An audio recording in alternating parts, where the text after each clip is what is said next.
Welcome to The Explainer. Today, we're going to dig into the deep roots that connect us to a place and explore how those connections can blossom into a powerful desire to protect our natural world. Now, this explainer is designed to go along with a fantastic presentation by Dr. Jay Post and Dr. Michael Bradley for the 2026 Arkansas Environmental and Outdoor Education Conference.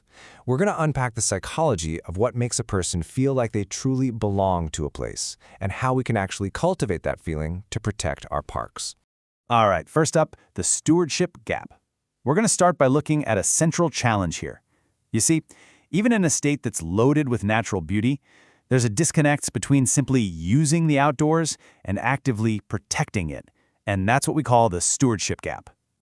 So, you got to picture this. Arkansas, the natural state, has the perfect soil for growing stewards, right? The landscapes are absolutely stunning. And data from the statewide Comprehensive Outdoor Recreation Plan, SCORP for short, shows millions of people visit for things like hiking and camping. But here is the critical point. Just showing up is not the same as stewardship. Just because people use a park doesn't automatically mean they'll fight to protect it. And that creates a massive gap between recreation and real conservation. So to bridge that stewardship gap, we've got to dig a little deeper. We need to get past all the surface-level activities and into the psychological roots of how we actually form bonds with the places around us.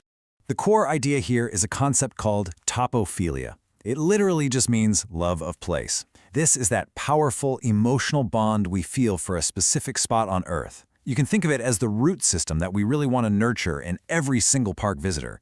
But as you're about to see, this love isn't a one-size-fits-all kind of feeling. And this slide just illustrates the two main types of connection perfectly. On one hand, you have place dependence. This is, well, it's transactional. You think, I use this place to hike, or this is the best spot to launch my kayak. The park is basically just an outdoor gym for you. But on the other side, you have place identity. And this is totally transformational. It's when you think, this place, it's a part of who I am. Its history is my history. Protecting it feels like an act of self-preservation.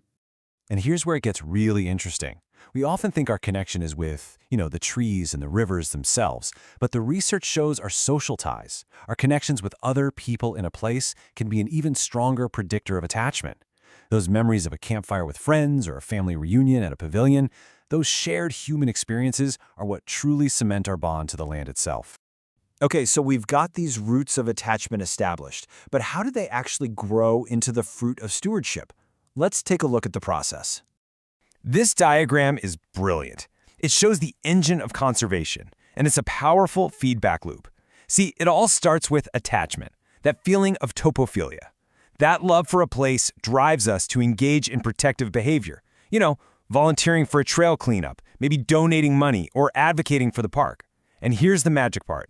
That very act of giving back creates a deepened connection, making our original bond even stronger. It's this amazing, self-reinforcing cycle. You can also understand how strong this bond is by seeing what happens when it's broken. This brings us to a really powerful concept called solastalgia. It's the profound distress you feel when there's negative environmental change in a place you love. It's often described as the feeling of being homesick without ever leaving home, because the home you knew is just disappearing right before your eyes. And that pain, that reveals just how deeply a place can be woven into our psychological well-being. All right, now we're moving into the really practical part. How do we become architects of belonging? As educators and park managers, how can we actively cultivate these deep connections? Well, the research points to 3 core strategies for intentionally turning a casual visitor into a lifelong steward. So let's break them down one by one. First, we have to create what are called validating places. So what does that mean? It means making sure the story of the park reflects the diverse histories of all the people connected to it. For Indigenous peoples and many other communities, identity is completely inseparable from their ancestral lands. So if people can't see their own stories and their heritage reflected in the landscape, it's going to be really, really hard for them to form that bond of identity. Second, we need to leverage the power of the primal landscape. Early childhood is a critical window where place attachment develops the fastest. Think about those flashbulb memories you have from being a kid, exploring a creek, building a fort. Those are incredibly potent. The key is to design these sensory-rich experiences that allow for unstructured free play, for fantasy, and for discovery. And finally, our third strategy is to guide people on a journey from being a passive visitor to becoming an active insider. They just consume the landscape visually. It's called the tourist's gaze. But through repeated interaction, through rituals, and through opportunities like citizen science programs, they gain familiarity and deep knowledge.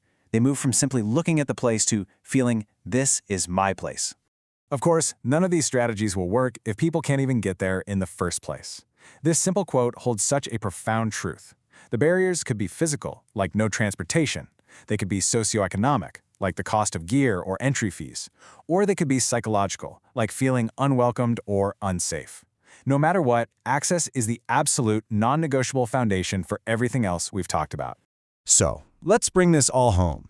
This final section is about the profound shift in perspective that this whole process, from the soil to the roots to the fruit, is really aiming for. This captures the entire destination of our journey. It is a monumental shift from ownership to kinship. The thought, this belongs to me, is all about rights. What can I take from this place? But the feeling, I belong to this, is all about obligation. What must I give back? It fundamentally changes the entire relationship. So, the key takeaway here for every single educator and park manager is this. Your primary role isn't just managing resources. You are managing human relationships with those resources. You are cultivating human connection, and that is the ultimate renewable resource for conservation. And this leaves us with one final, vital question to take with you. If our goal is to help every person feel that they truly belong to the land, we have to ask ourselves, whose stories, whose histories are we currently leaving out of our park's narrative?